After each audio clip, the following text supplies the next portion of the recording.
Dexia, la faute à personne, un documentaire signé Catherine Le Gall et Alain Halleux. Je vous rappelle que vous pouvez réagir sur Twitter avec le hashtag UMED. Place au débat dans Un monde en doc. Avec nous sur ce plateau, Céline Antonin, bonjour, économiste senior au département analyse et prévision au FCE, maître de conférence à Sciences Po. Marc Toiti, bonjour à vous également, économiste, président du cabinet AC Défi, maître de conférence à Sciences Po Paris. Et vous venez de publier ce livre, Bitcoin, bourse, dette, immobilier, un monde de bulles. Christopher Dembick, économiste, bonjour à vous également, responsable de la recherche macroéconomique de Saxo Bank. Et Maurice Vincent, bonjour, vous avez été touché de plein fouet par la faillite de Dexia, puisque vous étiez maire de Saint-Étienne entre 2008 et 2014. Vous avez également été sénateur de la loi entre 2011 et 2017. Et on vous entend d'ailleurs dans le documentaire. Je voudrais justement commencer avec vous, Maurice Vincent. On va s'arrêter un tout petit peu sur le cas précis de Saint-Étienne. Est-ce que la ville a fini par se redresser? Est-ce qu'il y a aujourd'hui du ressentiment chez les habitants? Est-ce que vous avez même vu des conséquences sociales?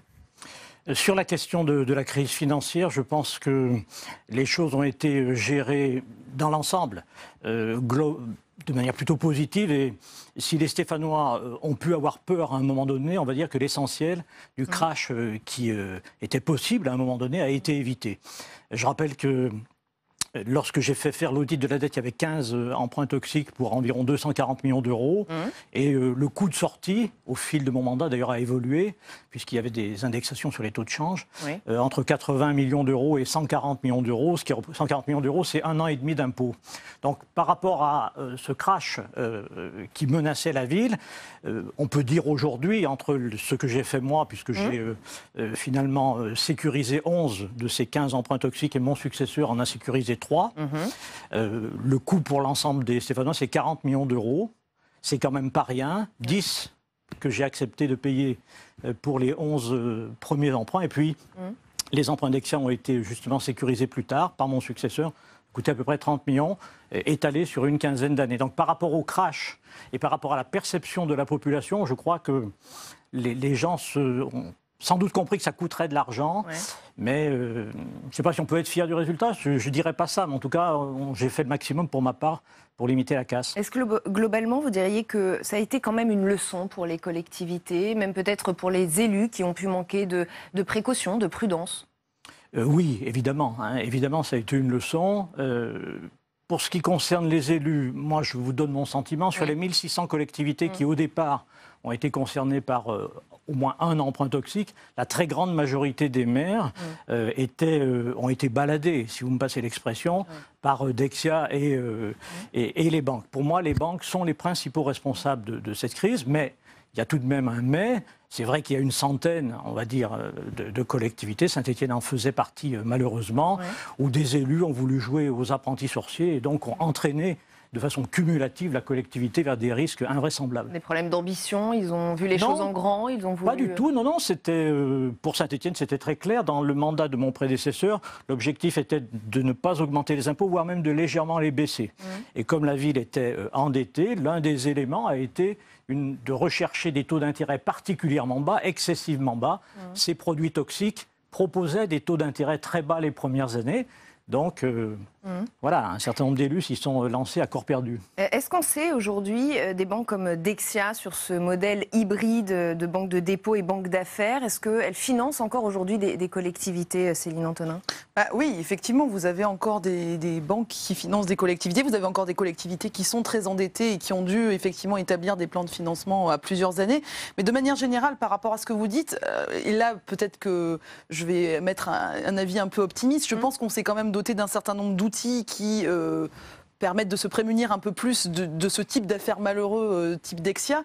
C'est d'une part qu'on a les règles BAL 3 qui sont montées en puissance. Bon, alors, sans rentrer dans le détail... Oui, expliquez quand même un peu, peut-être, pour les téléspectateurs. Un petit peu expliquer, donc c'est faire en sorte quand même que le capital des banques soit renforcé. Donc, et ce qui permet, justement, parce qu'en fait, ce que les banques faisaient, c'est qu'elles avaient tendance à réduire au minimum le capital et à faire de nombreux prêts. Et ce qui se passe, c'est quand la valeur des prêts venait à baisser, il n'y avait pas le capital nécessaire en face. Donc l'idée, c'est d'avoir, avec un certain nombre de ratios, commerciaux, de renforcer ces exigences en capital. Bon, ça résout pas tout, mais ça résout quand même un certain nombre de problèmes. Il y a également l'union bancaire qui a été mise en place au niveau européen, et je pense que ça, c'est une grande avancée, avec 3 piliers. Donc la supervision unique de la Banque centrale européenne, pour les grandes banques en tout cas, on pourra y revenir d'ailleurs. Il y a l'idée de ce qu'on appelle le bail-in, c'est-à-dire que maintenant, si jamais une banque en tout cas fait faillite, l'idée c'est que c'est plus l'État qui va devoir venir à son secours. Donc l'idée est de casser ce lien justement entre crise bancaire et crise souveraine. Et justement, on peut un petit peu, dire qu'en termes d'argent public, a priori, ça c'est une avancée aussi, puisque la banque est censée trouver les moyens de se recapitaliser par elle-même. Et il y a la question de la garantie des dépôts. Et ça, pour les épargnants, c'est un point très important, enfin qui me semble majeur, alors qui n'est pas encore mis en place parce qu'il y a là aussi de grandes réticences. L'Allemagne, les Pays-Bas n'en veulent pas. Donc ça pose problème. Mais en tout cas, l'idée de l'union bancaire, ça prouve quand même qu'on s'est en tout cas attelé à ce problème, même si on pourra le voir après. Il y a encore des tas de choses qui restent en suspens, à mon avis, le shadow banking et autres. Enfin, il y a beaucoup de choses qui... Marc Toiti, faire du crédit aux collectivités, est-ce que ça ne devrait pas finalement être le rôle exclusif d'un État ou d'une banque de dépôt ? Non, pas forcément. Simplement, il faut que, je dirais, les deniers soient bien gérés. Ce qu'on a oublié également, et un des grands drames de Dexia, mais pas seulement, de beaucoup de banques à l'époque, c'était que beaucoup de banques faisaient ce qu'on appelle du prop trading. Property trading, ça veut dire de la spéculation avec leurs fonds propres. Donc, c'est-à-dire, au-delà, effectivement, des risques qu'elles prenaient, en plus, elles s'amusaient, entre guillemets, avec leurs fonds propres. Alors, tant que les marchés montaient, tout allait bien. Donc, c'est ce qui permettait justement d'avoir ces produits formidables. Ça, c'est interdit aujourd'hui ? Alors, on va dire, le vrai enjeu, c'est que les banques d'elles-mêmes, avant que ce soit interdit, effectivement, on a tout coupé. Donc aujourd'hui, le prop trading est quasiment réduit à la portion congrue, voire il n'y en a plus du tout dans la plupart des banques, parce que les banques ont compris. Le problème qu'on a eu à cette époque, c'est qu'effectivement, il y a une sorte, je dirais que c'est la cupidité humaine, tout simplement, peut-être un peu de bêtise aussi, une sorte de fuite en avant permanente. On dit, comme tout le monde le fait, pourquoi pas nous ? Et donc on ne pensait pas justement au moment où ça allait, le poteau rose allait être découvert, où ça allait effectivement exploser.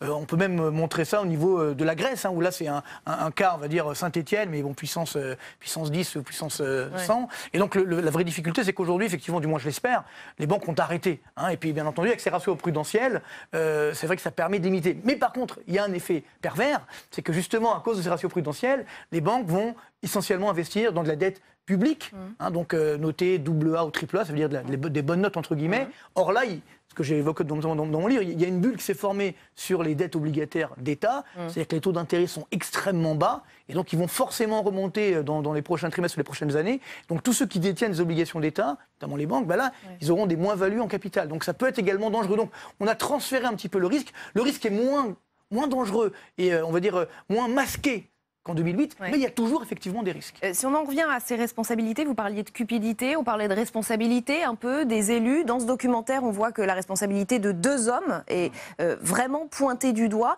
Christopher Dembicks, c'est aussi un problème d'homme, d'ambition, d'ego. Vous avez effectivement des comportements de la part notamment dans le domaine bancaire, des comportements qui étaient très très loin d'être irréprochables. Mais surtout, je pense que, outre les errements d'une catégorie, on le voit bien dans le cas de Lehman, on le voit dans le cas de Dexia, il y a des errements d'une catégorie de personnes. Mais derrière cela aussi, et c'est notamment le cas sur les collectivités locales, il y a un problème d'expertise aussi des élus locaux. Et je pense que vous l'avez ressenti, finalement, il y avait un lien de confiance très important qui est établi entre le client, en l'occurrence la collectivité locale, et le banquier. Ce lien de confiance, très clairement, aujourd'hui, a été complètement rompu depuis la crise de 2008. On le voit bien, c'est très très dur à renouer ce lien de confiance.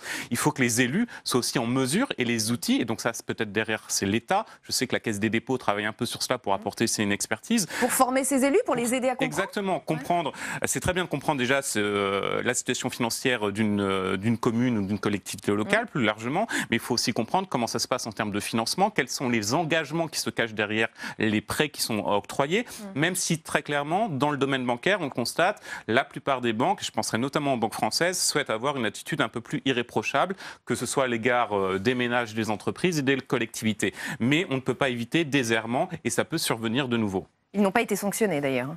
Très clairement. Ouais. Oui, non, je voulais juste ajouter qu'effectivement, je suis tout à fait d'accord avec ce que dit Christopher Dembicks, mais en plus, on retrouve finalement ce qu'on avait retrouvé au moment de la crise des subprimes avec des ménages américains qui pensaient être endettés à taux très bas, etc. Mais en fait, c'était un taux variable, donc le taux a brutalement augmenté. Et on s'est trouvé quand même dans des situations, un grand économiste américain disait, j'ai commencé à comprendre qu'il y avait un problème quand on a proposé à ma femme de ménage d'acheter plusieurs appartements sur la 5e avenue. Donc là, effectivement, on s'est rendu compte que c'était compliqué. Juste un petit mot à Marc Toiti aussi on disait effectivement, effectivement, il y a cette question de la séparation des banques de dépôt et des banques d'affaires qui paraît pouvoir résoudre le problème. Et c'est vrai que c'est une question qui a été remise sur la table avec un projet aussi de la Commission, le projet Barnier, justement. Alors pour l'instant, il est à l'état de... Il est enterré pour l'instant. Mais c'est vrai que ce qui est quand même un peu inquiétant, c'est qu'aux États-Unis, par exemple, le Dodd-Frank Act, qui prévoyait justement qu'il n'y ait plus de spéculation pour compte propre, il est en train d'être enterré aussi. Je voudrais vous interroger, Maurice Vincent. Vite. On a parlé de rupture de confiance entre justement ce monde de la finance et les élus, vous confirmez ? C'est difficile, si vous voulez. D'abord, pour ce qui concerne les emprunts toxiques et ces risques de produits spéculatifs pour les collectivités territoriales, c'est terminé. Nous avons agi au niveau législatif, évidemment. J'ai d'ailleurs eu l'occasion d'y participer en tant que sénateur dans le cadre de la loi Sapin. Ces produits sont clairement aujourd'hui interdits. Et par ailleurs, en termes démocratiques, nous avons imposé un débat annuel sur les composantes de la dette détaillée qui n'existait pas auparavant. Donc là, aujourd'hui, on peut considérer que du côté des collectivités, il y a une sécurisation qui a été considérablement renforcée. La confiance...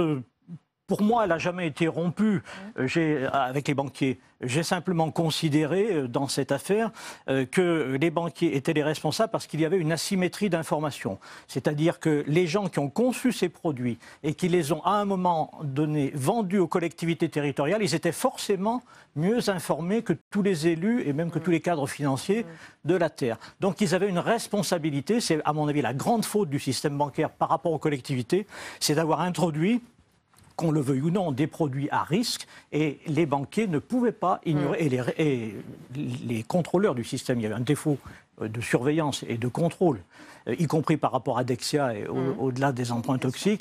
Personne ne me fera croire que dans les années 2006, 2007, 2008, il y avait une confiance absolument parfaite dans l'ensemble des contrôleurs, que ce soit à Bercy, dans les commissions diverses, par rapport au système qui était en train de se mettre en place chez Dexia. Donc il y a une responsabilité aussi du contrôle. Marc Toté, oui, moi j'ai vécu effectivement cette période-là. Il y a aussi quand même, il ne faut pas tout renvoyer sur les banques. C'est vrai qu'il y a une part de responsabilité, mais je pense qu'on a un problème en France, il y a un problème de culture économique. Donc il ne faut pas oublier le bon sens économique, que ce soit sur les subprimes ou autres. C'est-à-dire que quand on veut vous vendre des produits formidables, etc., où globalement on va avoir un rendement élevé et puis pas de risque, ça n'existe pas. Donc je pense que le problème fondamental, notamment en France, peut-être également des... C'est qu'on a du mal à accepter le risque. C'est pas ça. C'est qu'on veut le beurre et l'argent du beurre. Voilà. Donc on a du mal à comprendre. Moi ça m'arrive tous les jours, on me demande, M. Toty, vous n'avez pas un placement intéressant mais sans risque? Non, ça n'existe pas. Oui, c'est-à-dire qu'aujourd'hui, il faut bien prendre conscience que quand on veut du rendement, il faut prendre des risques. Et si quelqu'un vous dit le contraire, c'est forcément un menteur. Oui. Et malheureusement, dans les banques, je pense qu'il y a certains, on va dire, traders ou autres, ou on va dire certains ingénieurs des produits financiers, qui eux-mêmes étaient dans la tourmente. Moi, je les ai rencontrés à l'époque. Ils ne se rendaient pas compte de ce qu'ils faisaient vraiment. Vous voyez ce que je veux dire? Parce qu'il y avait une trop grande confiance dans des modèles mathématiques extrêmement puissants et autres. Oui, mais... Et on oubliait le bon sens économique. Moi, ça m'arrivait une fois, j'ai posé la question et, en lui disant explique-moi comment ça marche ton produit formidable. Il me dit non, tu ne peux pas comprendre. Donc c'est ça le problème. Alors en attendant, 10 ans après, toujours personne pour assumer ce naufrage, en tout cas d'un point de vue pénal, parce que d'un point de vue financier, ce sont les épargnants qui ont fini par payer. Les dirigeants de l'époque avaient pourtant promis le contraire. L'État fera son devoir. Une promesse solennelle faite par Nicolas Sarkozy lors de son meeting hier. En reconnaissant l'ampleur de la crise financière, le discours du président a rompu avec les propos rassurants tenus jusqu'alors par la ministre de l'économie. Nicolas Sarkozy a promis de protéger les Français en cas de défaillance des banques. Les dirigeants, si elles devaient être mises en difficulté par la spéculation, je n'accepterai pas qu'un seul déposant perde un seul euro parce qu'un établissement financier se révélerait dans l'incapacité de faire face à ses engagements. Et pourtant, Christopher Dembick, finalement, ce sont les contribuables qui ont fini par payer d'une manière ou d'une autre? Ce qu'il faut bien comprendre quand même, c'est qu'on a en France un système, on en parlait un tout petit peu avec le fonds de garantie des dépôts qu'on souhaite mettre au niveau européen. En France, il faut rappeler que les dépôts sont garantis jusqu'à 100 000 euros au niveau français. Donc, ça veut dire si concrètement votre banque fait faillite, vous avez ces dépôts jusqu'à 100 000. Et je pense, alors je n'ai pas du tout les chiffres, je ne sais pas si vous les avez, mais en France, pour les ménages, vous avez quand même une grosse proportion qui ont sur leur compte en dessous.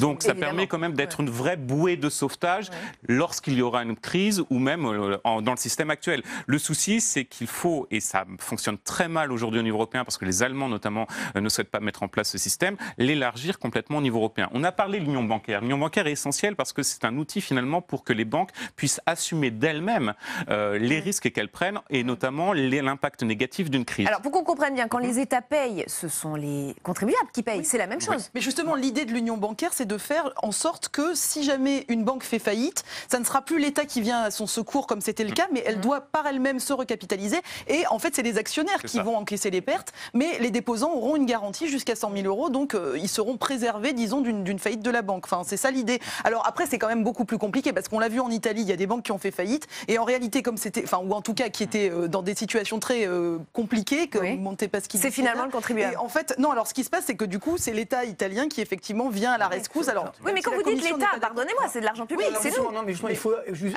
ajouter une petite précision. Qu'on soit bien clair pour nos téléspectateurs, c'est important. Excusez-moi, mais je pense que là, on va trop loin. C'est-à-dire que l'État, effectivement, a sauvé les banques. Comment ? Et c'est là où, effectivement, on a été globalement intelligent, du moins les États ont été intelligents, en prêtant de l'argent. C'est-à-dire que les banques avaient un problème de liquidité. Elles n'avaient plus accès au marché. Donc l'État a dit, écoutez, on va vous prêter à un taux bonifié, autour des 3% à l'époque, et par contre, vous allez nous rembourser à 7%. Donc il faut savoir que l'État français a gagné de l'argent dans l'opération. Il a gagné plusieurs milliards d'euros. Donc le contribuable n'a pas, in fine, il n'a pas payé. C'est très important de le savoir. C'est-à-dire que globalement... Donc la promesse a été tenue. Non, sauf Dexia. Oui, alors effectivement, dans Dexia, c'était compliqué. Sauf Dexia. On avait 15 milliards. Voilà, là, on avait une banque qui était recapitalisée. Mais pour toutes les autres banques, heureusement d'ailleurs, les banques françaises, eh bien, donc l'État a prêté de l'argent parce qu'elles avaient un problème de liquidité à court terme. Et ensuite, les banques ont remboursé, toutes les banques françaises ont remboursé l'État, et l'État a fait une plus-value. Voilà. Donc après, par contre, c'est vrai que malheureusement, le problème, c'est que cette crise financière a entraîné une crise économique. C'est là le vrai coup, avec une récession, avec du chômage qui a augmenté. Et c'est là où, effectivement, en passant le contribuable, tous les citoyens, malheureusement, ont payé la facture parce qu'ensuite, l'État, malheureusement, s'il a sauvé les banques, il n'a pas été capable de redresser franchement la croissance et d'arriver, on le voit encore aujourd'hui, on a une croissance molle, on a un taux de chômage encore très élevé. C'est ça le drame. C'est qu'on a éteint l'incendie, mais après, on n'a pas réussi à restaurer, effectivement, une économie dynamique. Avec les conséquences politiques que l'on connaît, Maurice Vincent, on entendait Dominique Strauss-Kahn faire lui-même un lien entre cette crise financière, puis cette crise économique, puis la montée des populismes. Oui, c'est certainement pas le seul lien, mais il existe. Hein, c'est un grand classique. Hein, toutes les périodes de crise économique avec un fort chômage, une forte précarité conduisent un grand nombre de citoyens à reporter la faute, par exemple, sur les étrangers ou sur d'autres, et donc ou à rechercher des solutions faciles, alors qu'elles sont plutôt complexes, malheureusement. Et donc, évidemment, tout cela pousse au populisme. Et je pense qu'il y a d'autres raisons. Je voulais dire simplement pour compléter que sur Dexia, ça a quand même coûté de l'argent, puisqu'il y a eu une recapitalisation autour de près de 7 milliards, et puis le coût de sortie des emprunts toxiques, qui n'est pas complètement terminé aujourd'hui au niveau national, s'élèvera pour le contribuable, collectivité territoriale et État autour de 8 ou 9 milliards sans doute. Ça fait 15 et en Belgique, il faut en rajouter 7 parce que c'est une banque franco-belge. Donc l'ensemble du groupe Dexia aujourd'hui, c'est 21 milliards d'argent public qui a été utilisé pour la sauver, et il fallait la sauver. Moi, c'est mon point de vue, par rapport y compris par rapport aux réformes en cours au niveau européen, où on va essayer de faire porter aux actionnaires des banques les difficultés et le coût d'une faillite, si jamais elle se produit. C'est une bonne évolution. Moi, je suis très favorable à ça, mais je reste sceptique parce qu'à un moment donné, le décideur politique est quand même devant le choix terrible. Moralement, je dois laisser les actionnaires payer, mais s'ils ne peuvent pas, et si la banque s'effondre, les conséquences économiques sont pires que le coût qui... C'est pour ça qu'en Italie, d'ailleurs, l'État ne laisse pas les banques s'effondrer, alors qu'il y a un certain nombre de banques qui auraient pu le faire. Et d'ailleurs, ils sont en business avec la Commission. C'est très difficile. Et je pense qu'il est intéressant, notamment dans le discours qu'a tenu Dominique Strauss-Kahn, c'est très dur de pointer une banque en particulier, mais c'est un peu un secret de polichinelle dans les milieux bancaires. Il a notamment pointé du doigt les difficultés de Deutsche Bank. Ça fait 2-3 ans qu'on sait très bien que Deutsche Bank est face à une difficulté extrêmement importante. Il y a une défiance des investisseurs des marchés financiers à l'égard de cette banque. Il faut rappeler quand même que cette banque, avec BNP Paribas, donc les deux banques, c'est deux principales banques de la zone euro, et donc ça pose un réel problème. L'État allemand, finalement, peut réagir, parce que l'État allemand, j'en ai à peu près à 60% de dette. Donc, grosso modo, vous avez différentes estimations, mais dans tous les cas, même si l'État allemand doit renflouer Deutsche Bank, son endettement de l'État allemand restera tout à fait convenable. Mais malgré tout, c'est le problème de confiance derrière. Lorsque vous avez l'une des principales banques de la zone euro qui serait en difficulté, lors de la prochaine crise, comment l'ensemble du système va réagir. Et Deutsche Bank, c'est bien pire que Lehman Brothers. Et à savoir que l'union bancaire qui a été mise en place aujourd'hui n'est pas en mesure concrètement de sauver Deutsche Bank. Donc ça veut dire que ce sont les États qui devront, comme en 2008, réagir. Alors, pour le cas allemand, c'est moins dangereux, puisqu'effectivement, l'Allemagne a même un excédent public. Donc à l'arrière, ils ont les moyens. Ils ont des marges. Ils ont des marges. Moi, ce qui m'inquiète plus, c'est effectivement les banques italiennes, parce qu'il y a à peu près 300 milliards d'euros de créances douteuses dans les banques italiennes. Alors ils sont en train de les apurer progressivement. Voilà, mais attendez, peut-être juste le cas de la Deutsche Bank, si elle s'effondre, ce serait pire que les Lehman Brothers. Évidemment, ça c'est évident, si vous voulez.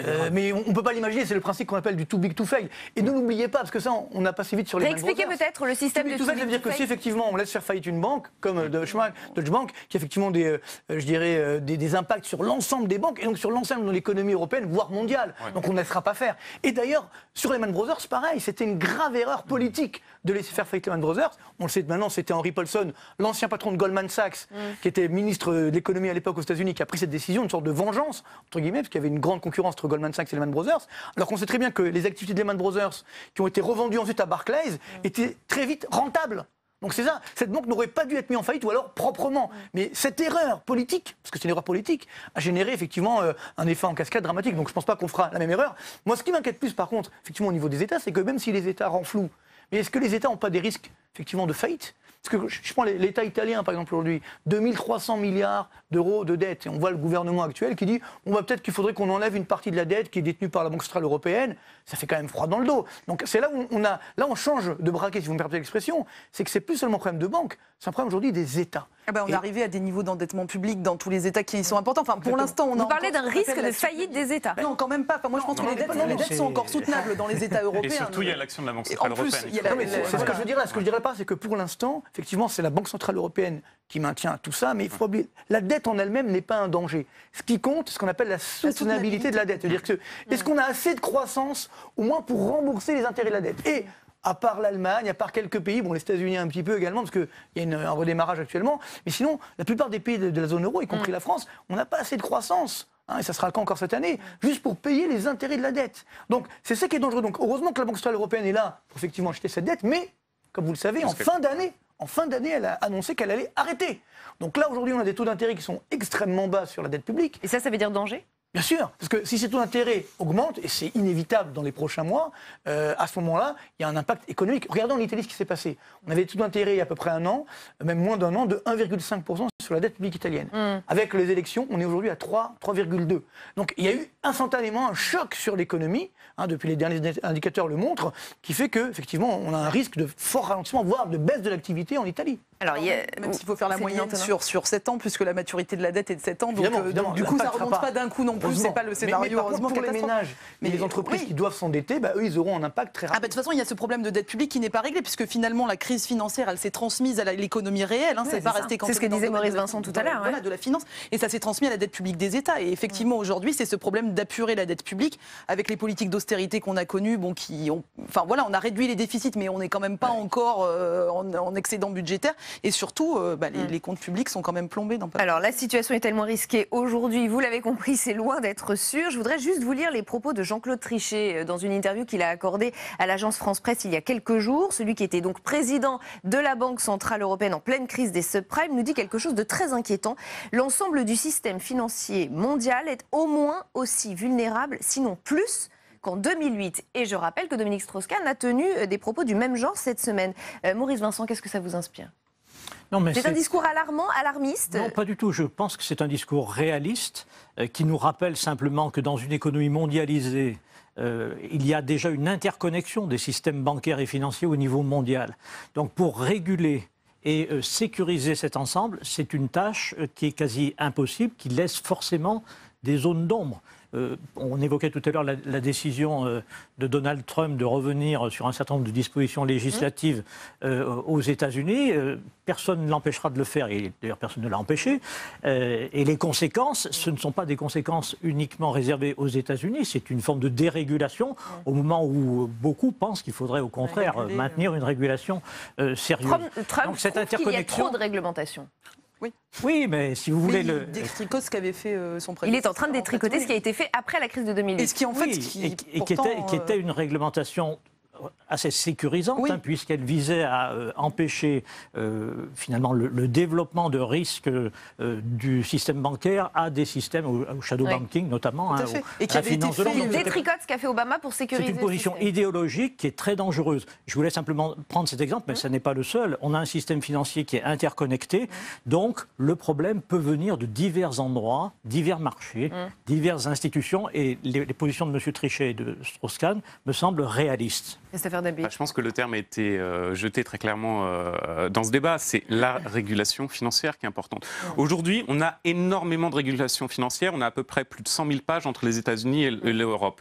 Mais ce qu'il faut voir, c'est est-ce qu'on a une bonne régulation financière. Je vais vous donner un cas d'école, c'est-à-dire au sein de l'institution dans laquelle je travaille, nous, nos équipes, elles passent à peu près aujourd'hui un tiers de leur temps à faire des tests, des formations en termes de régulation financière.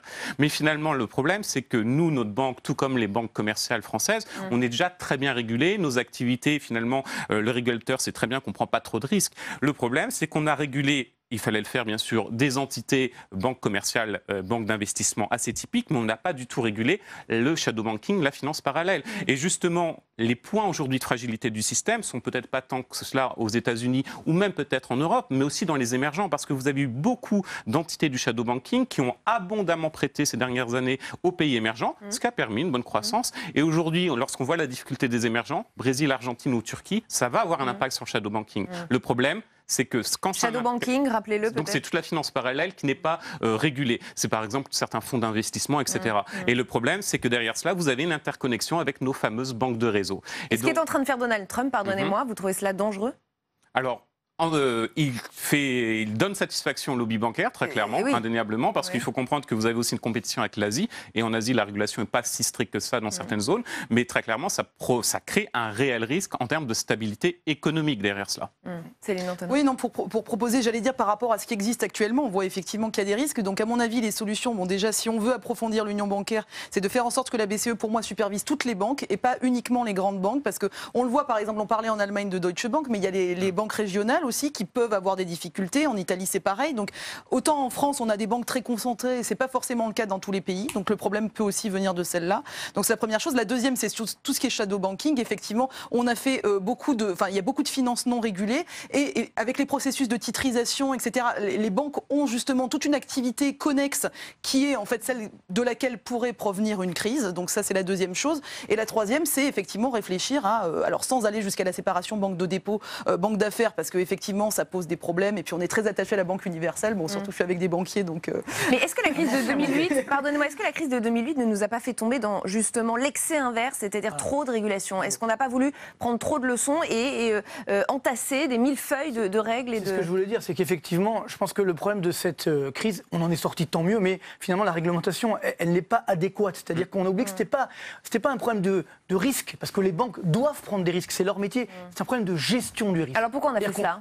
Parce que problème de compétences, de peur, de garantie. Voilà, et donc, c'est ce que j'évoquais tout à l'heure, c'est qu'on a généré un effet pervers, c'est-à-dire que les banques, justement, au lieu de financer, on va dire, l'économie normale, l'économie réelle, c'est les entreprises, les ménages, qui parfois, effectivement, sont risqués, mais qui vont faire la croissance de demain, ont préféré se focaliser sur les dettes publiques et qui, malheureusement, ne génèrent pas une croissance forte. Donc là, à mon avis, c'est ça qui va faire mal. Et moi, je suis beaucoup moins inquiet pour les États-Unis, parce qu'effectivement, on a une croissance qui est forte et un taux de chômage de plein emploi, que pour l'Europe. À mon avis, la prochaine crise, elle viendra d'Europe. Ça a déjà commencé effectivement aujourd'hui avec l'Italie, parce qu'effectivement, on n'a pas cette économie dynamique, on n'a pas cette croissance forte. Et c'est là le problème de l'endettement, parce que quand vous regardez l'endettement mondial, ça fait peur. On est à 240 000 milliards de dollars d'endettement public et privé, c'est-à-dire 320% du PIB mondial.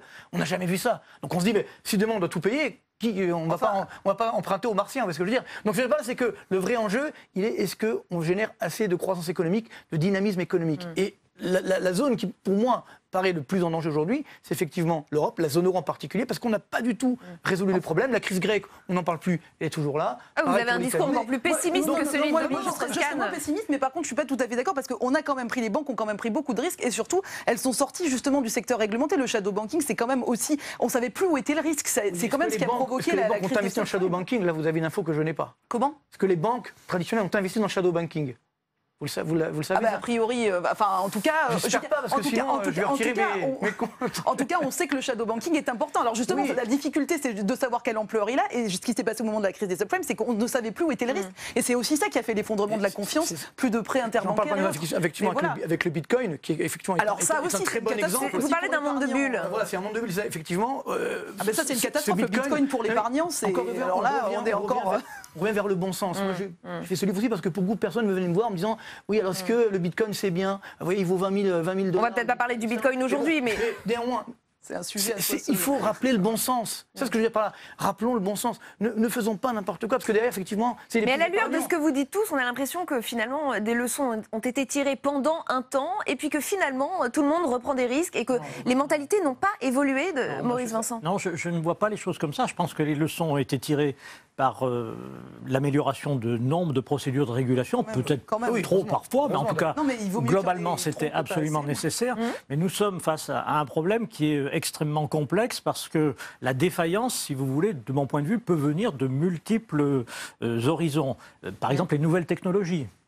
Le fait qu'on ait aujourd'hui du trading à haute fréquence sur les marchés financiers, c'est-à-dire de la possibilité de faire des transactions à la milliseconde, si vous voulez, c'est quelque chose qui, en soi, est une innovation qui peut être efficace, mais très déstabilisante.